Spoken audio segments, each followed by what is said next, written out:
Welcome to Collector RC.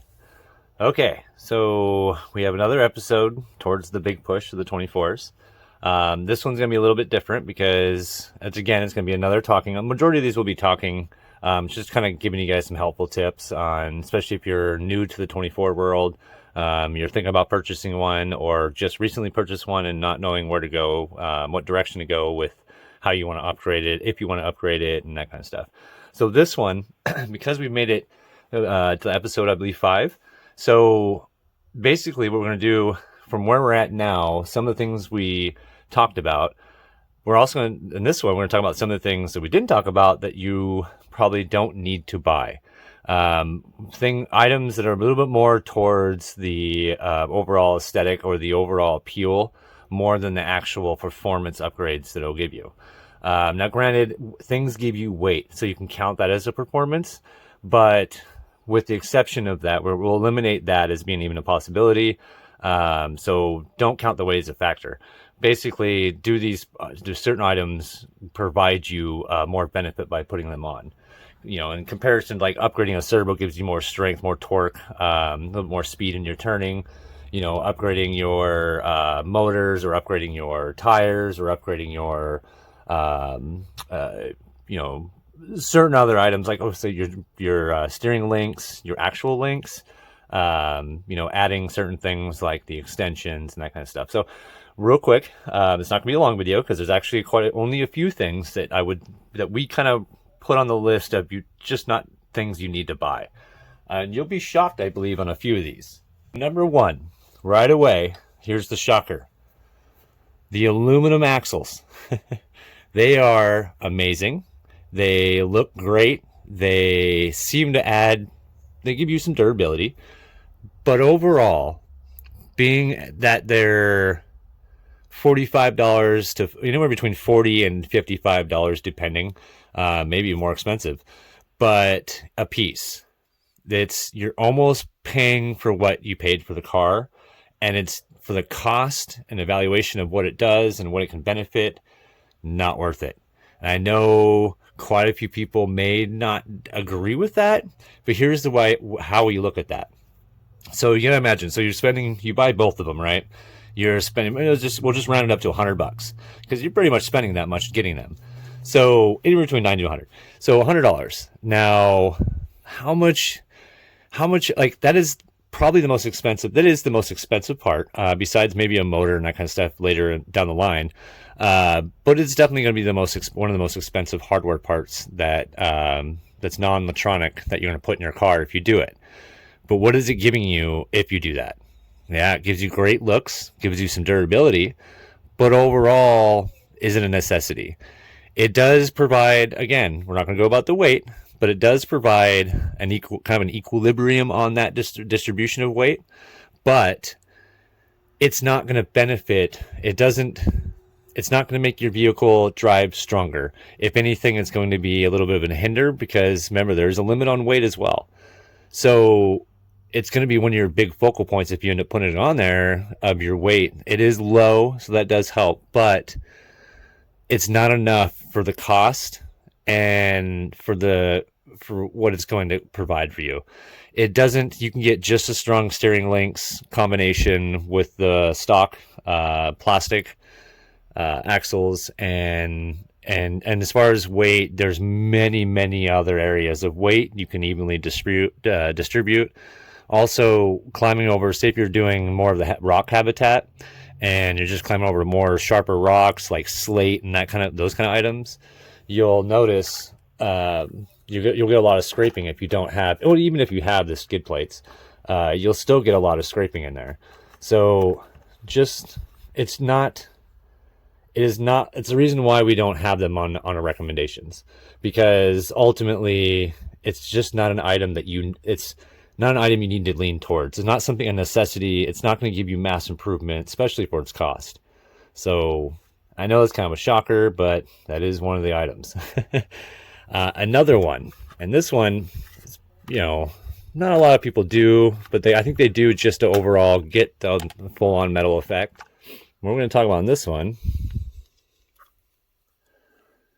right up here, I believe it's called the stress. So it sits right on top of your differential, and you can see it right here, the hot racing. Let's go ahead and zoom in a little bit on that. Whoa. Let me move out. There we go. Come on, zoom.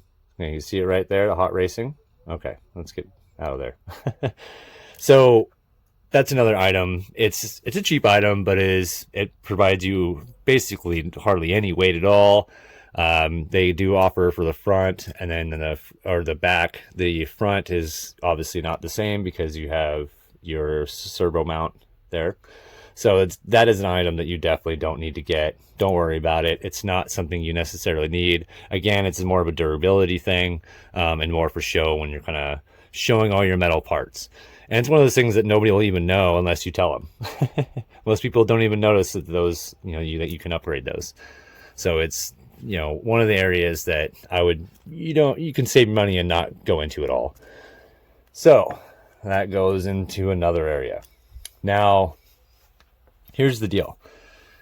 It's kind of a debate, and this is the reason why it's both as a suggestion and not a suggestion. The shocks. You don't need to get the aluminum shocks. But, like we said before, if you're looking to get more of that fine tuning in your clearance, your fine tuning in how it performs over rocks or over certain types of terrains, even in your home courses,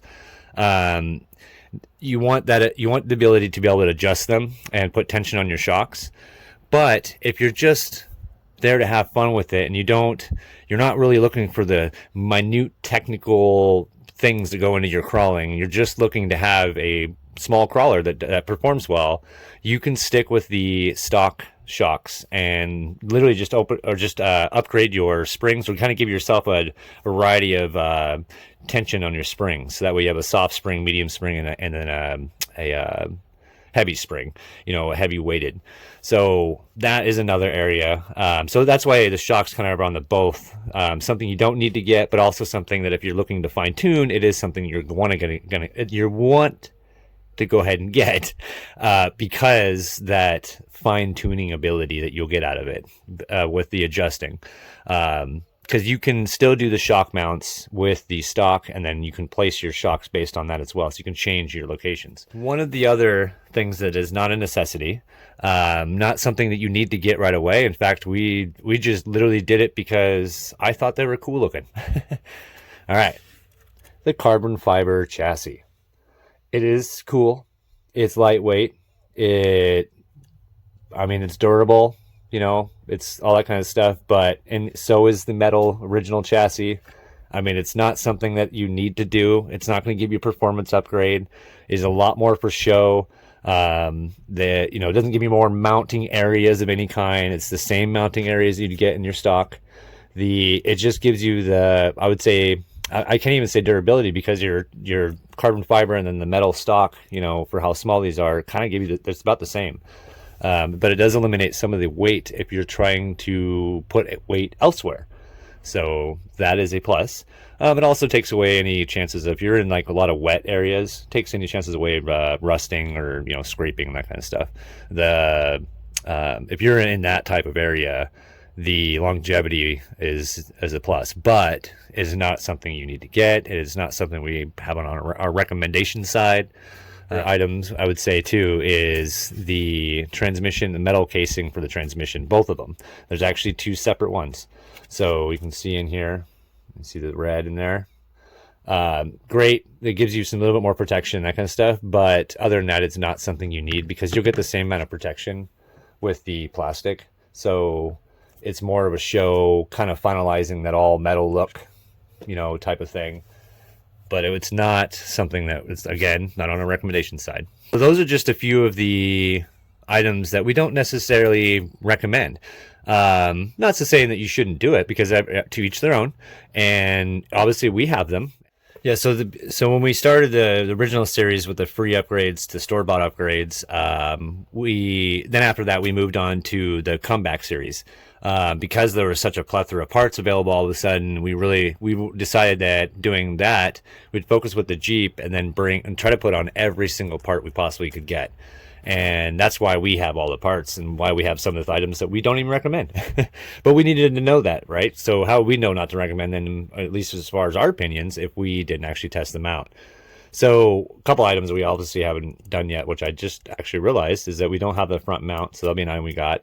The drive shaft, we're still kind of testing whether or not that's something that would be either recommended or non-recommended. We'll have more. We have another video. We'll go into more things that we actually do recommend. There's a lot more things to go with this 24. One of them is we're going to give you as much as we can of ideas to all the variations of all of these people's 24s that everybody's been working on. We're in the midst of trying to get a collection of either photos or, everything that everybody's done. I mean, there's so much, and I'm sure you've seen, if you've gone out there and ventured looking at them, there's a lot of awesome creations out there.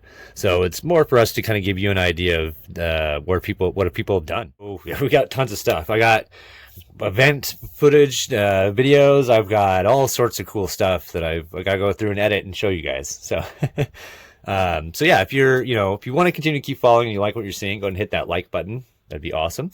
And then, if you don't like it, you just, keep moving on. You don't have to tell us. It's okay. It won't hurt our feelings if you don't let us know. And if you want to continue seeing what we're doing, hit that subscribe button. Make sure to hit the notification, because we do quite a few videos a week.